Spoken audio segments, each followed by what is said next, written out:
Gurizada, o negócio é o seguinte, 3 assuntos importantes do Grêmio nesta quinta-feira. Renato começa a dar cara ao time do Grêmio de 2023. O clube anunciou, enfim, o seu diretor executivo.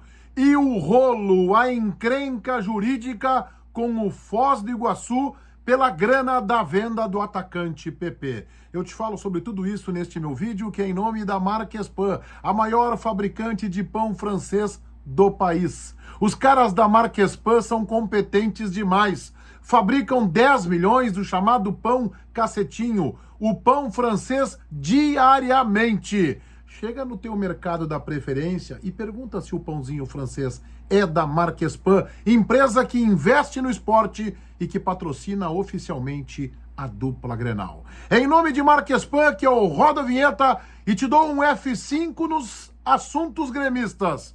A cara do time, o executivo e a encrenca com o Foz do Iguaçu. Como o jogo treino desta quinta-feira à tarde contra o Novo Hamburgo foi fechado, eu fico comprometido aqui para que possa fazer uma análise de desempenho. O que eu posso compartilhar com vocês são as informações. O Grêmio venceu por 4-0. No primeiro tempo, com o chamado time titular, venceu por 1-0 o gol de Campas. Depois o Renato trocou praticamente todo o time, ficou apenas o goleiro, e aí marcaram Diego Souza, Tassiano e Cristaldo. 4-0 o Grêmio em jogo treino contra o Novo Hamburgo. O mais importante, a formação e o esquema tático. Grando, Fábio, Bruno Alves, Jeromel em recuperação da artroscopia no joelho, Kahneman e Reinaldo. E aí o meio-campo, que era a minha grande curiosidade, Vidiaçante, Bitelo e PP. O Renato vai armando o time com 3 volantes, mas tendo um Bitelo, que é meia e também volante. Mais meia, aliás. Campas pela direita. O Renato está dando oportunidade ao Campas. Soares começou como titular, portanto já está aí em condições. E Ferreira pela esquerda. Depois o Renato trocou praticamente todo o time. Grando mantido. Tassiano improvisado na direita. Natan, Bruno Vini e Diogo Barbosa. Meio campo, Lucas Silva, Carbacho e Cristaldo, que inclusive marcou o último gol dos 4-0. Lucas Silva, Carbacho e Cristaldo. Guilherme, Gustavinho e Diego Souza mais à frente. Os 2 times do Grêmio. Renato começa a sinalizar como ele vai começar a temporada, né? Com o sistema defensivo montado. Por enquanto, o Fábio vai ser o Jeromel, mas vai arrancar o Bruno Alves, inclusive joga deslocado, Kahneman e Reinaldo. Meio campo, sim. Vidiaçante, Bitelo, PP. Chama a atenção o Carbacho, não treinando entre os titulares. Campas, que talvez esteja um pouco mais à frente dos demais. Talvez o Grêmio queira colocá-lo na vitrine. Soares, é óbvio. E Ferreira, que também vai ganhar oportunidade de Renato. Renato começa a desenhar o seu Grêmio.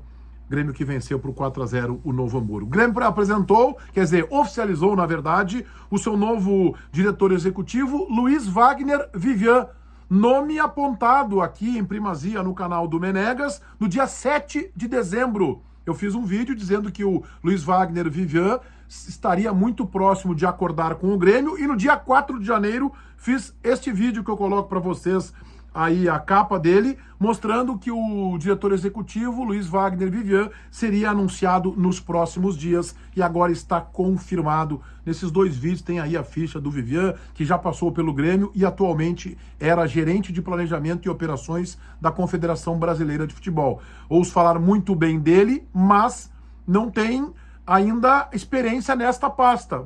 Terá agora uma outra função. Ele é homem de logística, muito planejado, muito organizado.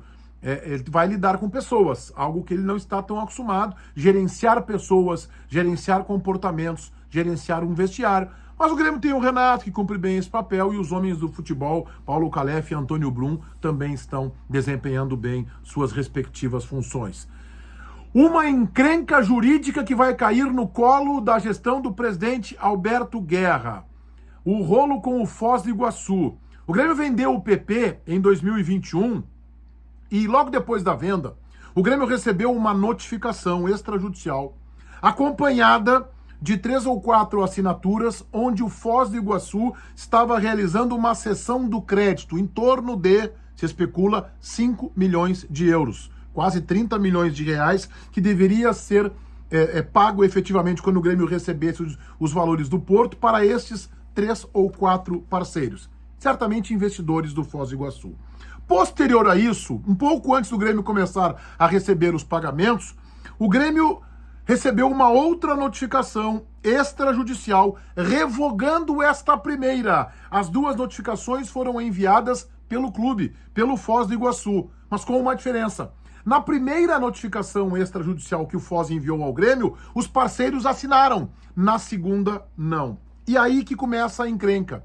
Os credores não assinaram esta segunda notificação. E estes credores, alguns dias depois, notificaram o Grêmio se colocando contra esta segunda notificação e dizendo que efetivamente eles seguiam como os credores, tal qual a primeira notificação enviada pelo clube havia chegado ao Grêmio. O Grêmio não sabia para quem pagar, há um conflito jurídico entre as partes, o Grêmio não pagou, colocou no fluxo de caixa para 2023, mas há um imbróglio jurídico. Esta é uma questão. A outra questão, além do imbróglio jurídico, se o Grêmio efetivamente tiver que pagar, tem que saber se o Grêmio vai ter os recursos na mão disponíveis.